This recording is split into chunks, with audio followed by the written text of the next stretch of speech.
you've burned so many bridges. Like, people hate you. And you're struggling. Like, I see, like, you're a good person. If I just remove myself from that equation, I can save myself from the pain that it's causing me, the frustrations. When you're 9 years old and you start working, not just because, oh, I love to do this and it's my passion and it's fun, but out of necessity and out of survival, you go into a state of fight or flight. And I didn't realize that most of my life I lived in fight or flight. Making that internal boundary and no longer giving them access to that, and knowing that there came a point in my career where I really did it. And I did it myself. I made it happen. Like, let me have that. I should have that. Let me hold on to that and embrace that and be proud of that. Lovers and friends. I'ma take you on a trip, baby. I don't pretend. I said, lovers and friends. I'ma hold you down to the end. I said. And then. So at that time when you couldn't take it anymore, and you took yourself to therapy to make all the changes, what was happening in your personal life? What was happening in your career? What was happening in your body? Yeah. Oh, what's crazy you say in your body. I got diagnosed with a type of disease that I was not aware of. And it was really scary because it started to manifest very chaotically in my body.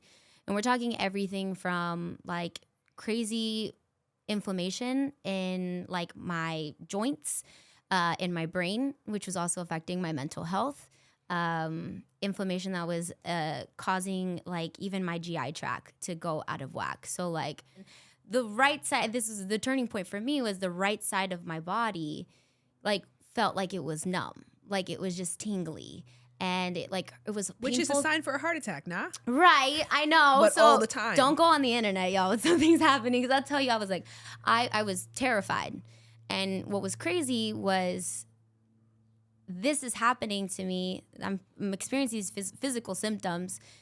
But then also I'm at a career high, but on a personal low. I'm not happy with where my career is on how that looks on paper. What was happening in your career at that time? And my career at that time was like, I want to say like, I had some pretty poppin' songs, and like there was YouTubers making prank videos, living in mansions and driving Bugattis.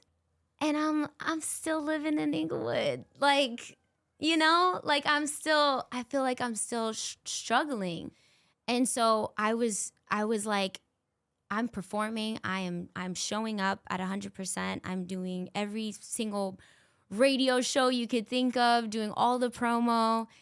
And now I'm so sick and I didn't know what was happening with my body that like I can't even perform anymore. Like, and you can't afford not to perform. But I can't afford not to perform. Like if Becky wasn't on stage, who goes on stage, you know?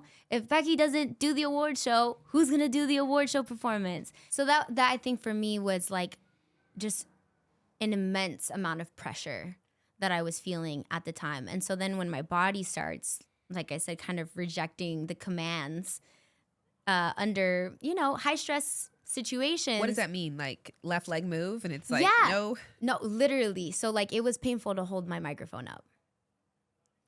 And that's hard. Like I love what I do so much.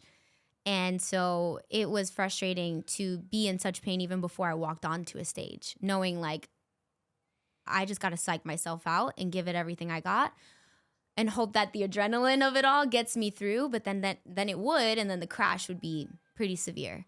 And so I started suffering from extreme panic attacks. And those were really, really scary because I was convinced that I was going to die, like just about every single time. And it would happen in spaces where I would start to then get really embarrassed because I'm on a flight and I'm already in my seat. And then I just would feel like I couldn't breathe. And even though you didn't enjoy living, you did not want to die. 100%. So you're just in this weird in-between space. Like when we talk about the in-between, you are in this limbo where you're like, I know something's not right. I know it's not the worst, but it is pretty bad. So it's like my worst. It's my worst, right? But I'm always constantly going back to how we like to serve others and show up for others. I'm constantly comparing my pain to the worst pain that exists on this planet. You know what's insane when I'm thinking about listening to your story, because it's so much, I wouldn't even know where to begin. So that that's shows kind of the work that you've done, because you've been able thank to get you. all the way back. You know those songs when you're a kid and you're like, there's a hole in the bottom of the sea, then there's a log on the hole, and then there's a Yep. bump on the log on a hole, and a frog on the bump on the log on the hole. Like, and then you have to get, when you're all the way to the top, to the dolphin on the cloud on the toaster, and then you're like, you have to remember the hole or get back to the Yep. hole.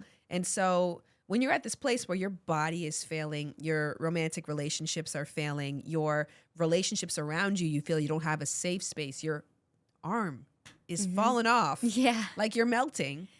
Yeah. And now you're at a place where you're like, here's where it started. Yeah. No, literally, here's where it started. And it's interesting because if you really take the time to get in tune with yourself, which I feel like I make such a better effort at today than I did then, it's that you will feel the signs.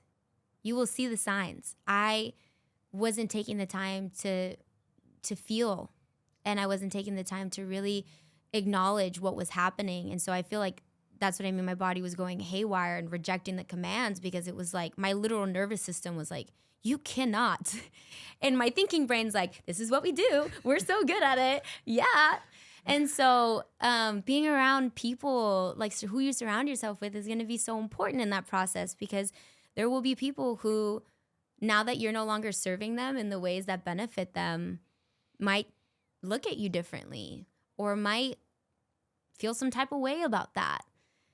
And I had to learn that's on them. That's not on me. My responsibility is to myself. My responsibility is to honoring myself in this process. Didn't matter how much makeup I wore, didn't matter what kind of outfits I would put on my body, I still hated myself. So I think it was very superficial. You really hated yourself? Yeah, for sure.